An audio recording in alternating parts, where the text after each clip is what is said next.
Melinda's Art Space. Coming on with an art journal page today. So I've just got there my Tim Holtz stamping platform, I think it's called, a stamping tool. Basically it allows you to repetitively stamp in the same spot if you don't get a really clear image, which is really cool. So basically what I'm doing today is I'm doing an art journal page. I signed up to a Facebook group called Soul Journey 2018. It's a 12-month, it's a free course for 12 months, a free class, and every so often, I'm not sure how often it is, someone posts in the Facebook group a tutorial or an inspirational quote that you can follow along with their techniques. So this was a first lady called Fiona Peltridge, and she made a little wall hanging which I took some inspiration from, and that's sort of the idea of the prompts. And I'm having a lot of trouble with this stamping platform at the moment. It's nothing to do with the stamping platform. It's to do with my silly trestle table I'm trying to work on, and it's got a big bow in the middle, and stamping on it is just ridiculous. So I left this bit of footage in just to show you that I'm not always perfect, and you can see I'm being a CPR stamper. In other words, doing it really, really hard on top of the little girls here. So these girls, I believe, they're either Dina Wakley or Diane Reevely. I'm not sure. I bought them without packaging, so they're either one of those designs. I'm more tending to think they're Dina Wakley's because it looks like her style. So stamping those up with some archival ink, and then I wanted some butterflies. So in the inspirational piece, she used found relatives or the little die cuts from Tim Holtz, and I didn't have any of those, so I went looking for some people stamps. So these worked really well, and I found some butterflies because she put some butterfly wings on her people as well. So I decided to stamp out 2 sizes of butterflies. As you can see, the table is moving. I am wanting this year to get a proper table to art on. That will be a hardtop table, not a silly looking fold-up trestle that gives me lots of grief when I go to stamp. Usually if I'm stamping lots, I will take the stamp press and my stamps and ink pad to the kitchen, which has got hard bench tops, and I can stamp that way. But I was persisting while filming this and decided to persist with it. So some of the butterfly stamps, one pack is from Indigo Blue, which has come on a magazine I bought quite a few years ago, several years ago, and the other one is a Reject Shop set, which is not wanting to stick to the block, that particular stamp, and it wasn't stamping real well with the stamping tool, so I ended up sticking it to a stamping block and using my hand as well just to get some images. It worked better with my hand, which was surprising. A couple of the Reject Shop stamps, even though they're only $3, have been absolute rubbish. They just don't cling to your blocks, which is a bit of a pain. So just finishing up the stamping. I did them in archival ink because I did want to colour them in.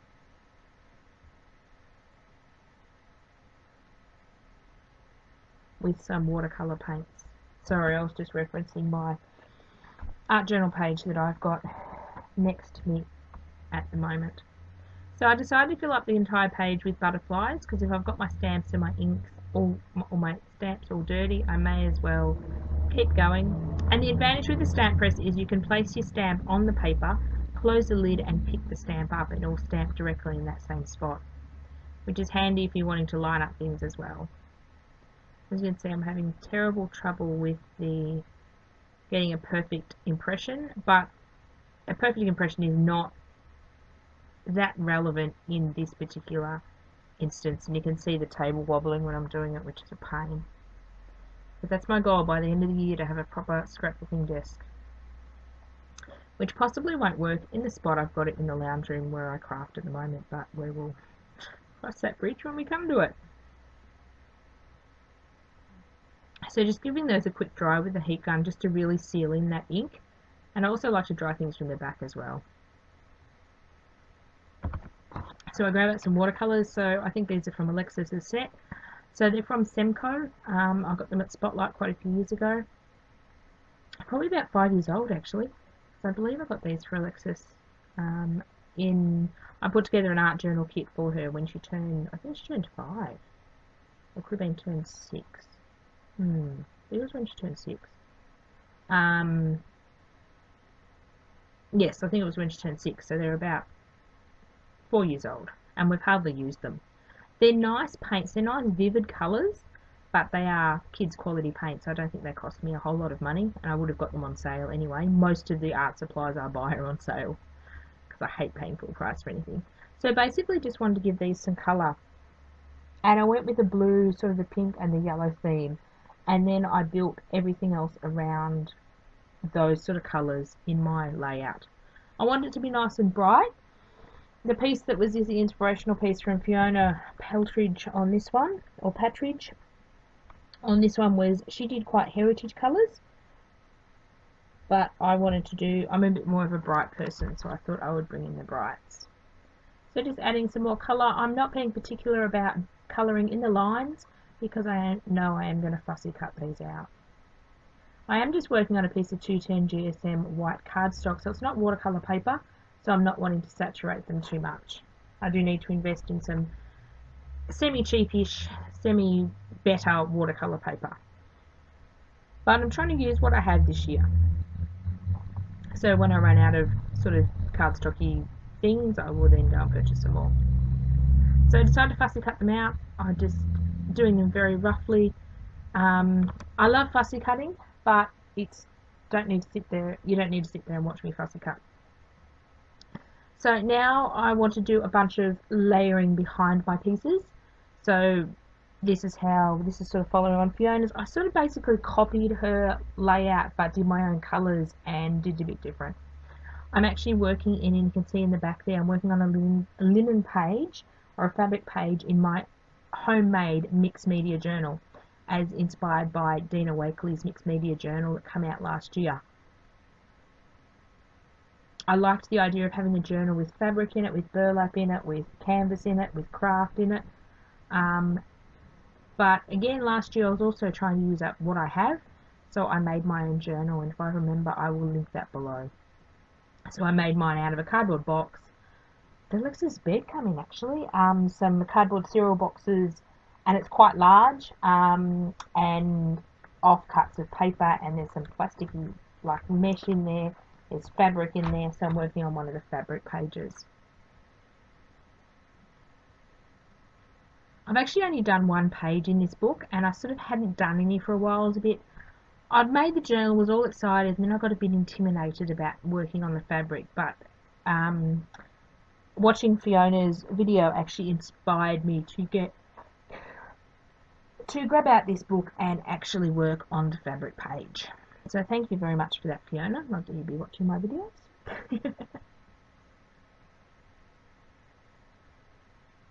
So I'm just sticking the layers together. I usually, when I do layers like this, I glue everything flat and everything is totally glued down. But this time I wanted to leave it a bit more free flowing, and the pieces are only stuck down in small amounts. So they give a bit of dimension. Excuse me, there's a bit of dimension on the page because they're a bit sort of curled up. So as you can see, I'm just putting big blobs of glue in one section, just to have them stuck together. So playing with the 3 dolls, not entirely happy with that layout, so I will go change it in a minute. And just pulling some more stuff out of the scrap bin that I would like to use. So I have decided I'm going to turn my journal on the side and use the page on the side. So Fiona also has a border around her page, and I regret doing this at this stage because then I had to work around the wet border, and I was in the mood to craft and I didn't really want to stop. So probably in hindsight I should have done this border possibly last, but using a fine line writer, I do want to track down some more of these bottles. They basically have a very fine tip, and in the lid there's a metal pin that goes back into the tip to avoid them clogging. So a lot of people put glue in them, a lot of people put watered down paint so they can sort of write with them. I got that in a class box a few years ago, and I do need to track down some more of those bottles. So I give that a bit of a dry. It does come out quite thick, and it does dry sort of raised, so it does take a while to dry. Then I decided it needs some colour in the background, so I decided to grab out some gold paint. I think this is Montmartre paint, and just sort of dab in the background. Because it's on material, it is soaking up quite a bit of the paint, and it's not moving as much as I like, but that's okay. I still like the dabby design that I've come up with. A lot of it does get covered up anyway. Just using acrylic paint, because this fabric is not going to be washed, I don't necessarily need to worry about getting fabric paint. Although I do own some fabric paint I've been experimenting with. So just going right in and being very careful not to touch that black, because that is semi-wet still.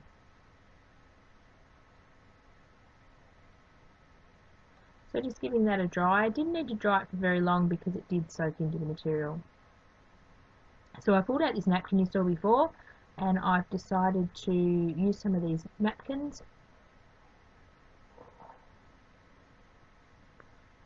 Just try to use up this Montmartre matte medium. It's a very good alternative to matte medium. It's not my favourite. It's probably my second favourite matte medium to use. I like Liquitex, and this one's probably definitely a cheaper version than Liquitex. So I do buy this one when I can't get any Liquitex on special. Because I'm gluing the napkins onto fabric, it is taking a fairly bit more matte medium than I usually use, because it is soaking into the fabric, but it does work. So you can use it. So I decided to add the dragonfly at the top and the butterfly.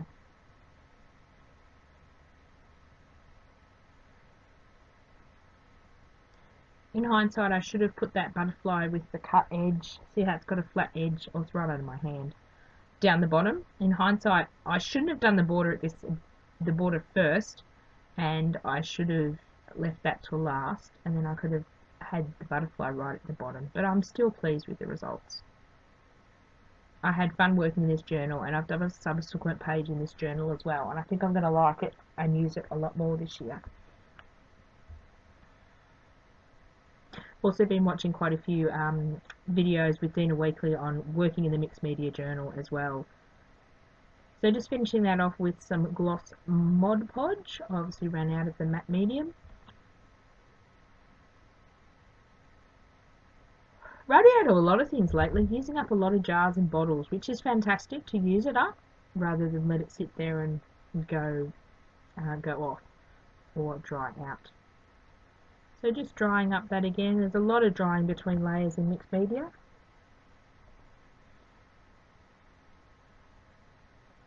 Because the butterflies and because I use that glossy Mod Podge, didn't like the glossiness of it. So to counteract that, I just give it a light coat of homemade gesso, and the homemade gesso is matte. So, and I put way too much there, so I'm trying to scoop it back in the container. So adding a clear coat of the clear gesso just takes the glossiness away from it, which is really good, which is really what I wanted. I wanted it to be matte. I don't necessarily like glossy gesso, glossy matte medium, but if it's the only matte medium available, I will use it. And I do have several tubs of that I did pick up cheap at Spotlight that I'm trying to use up. So I decide I don't like the black border. Do we all do that? We do something and then we decide we don't like it. So I decided to tone it down with a little bit of white gesso and really like the result after I toned it down. So just using some Liquitex white gesso there to go around over that black border. And I love how it's pushed it into the background, but you can still see it. Because I did want the focal points to be the three people across the middle.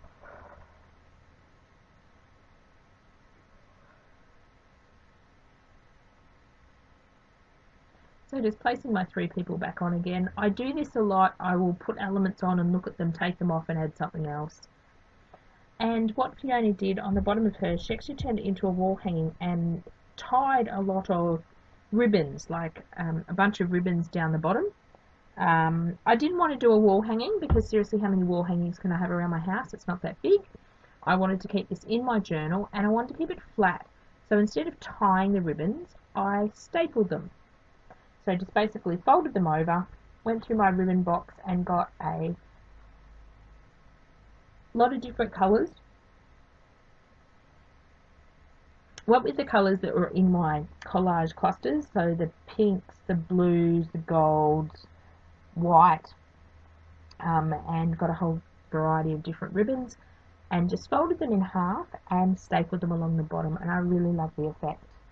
Because the pages in my mixed media DIY journal are not all even and not all the same length, it doesn't actually stick out from the album, which is really cool. So when the album is closed, the longest one just touches the edge of the album. So just fussing around with those.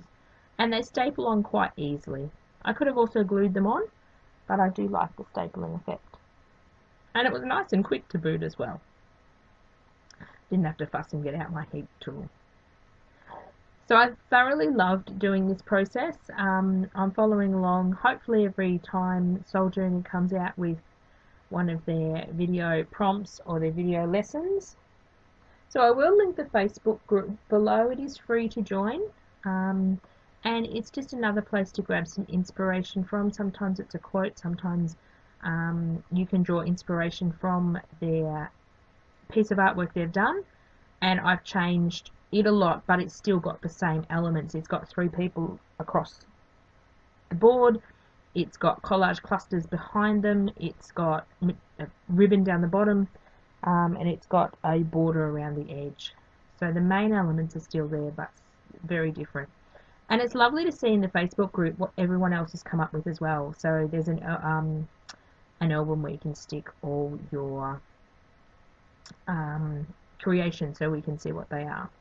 So the last step is to add those clusters in, and I decided I wanted them to be not stuffed down fully. I didn't want to glue them down flat, so I decided to use some of the Matisse thick viscosity, thick, almost like very thick gel. I use this when I have stick down ribbons or twines or thick bits of paper. It works really well. It's basically like a really thick glue that I put on with a spatula. So that is my page done. I've got some still photos at the end with some close-ups, and I'm so happy with this page. It's probably one of my favourites that I've done in the last 6 months, just because it's so different to what I usually do as well. And I love the fact that it's very tactile and very textury as well. It's just an awesome page. So thank you for watching, and I will catch up with you again when I do another Soul Journey 2018 inspiration piece. And do join the Facebook group. It is lots of fun. If you do your pages, you don't necessarily have to share them. You can just do them for you. Bye for now.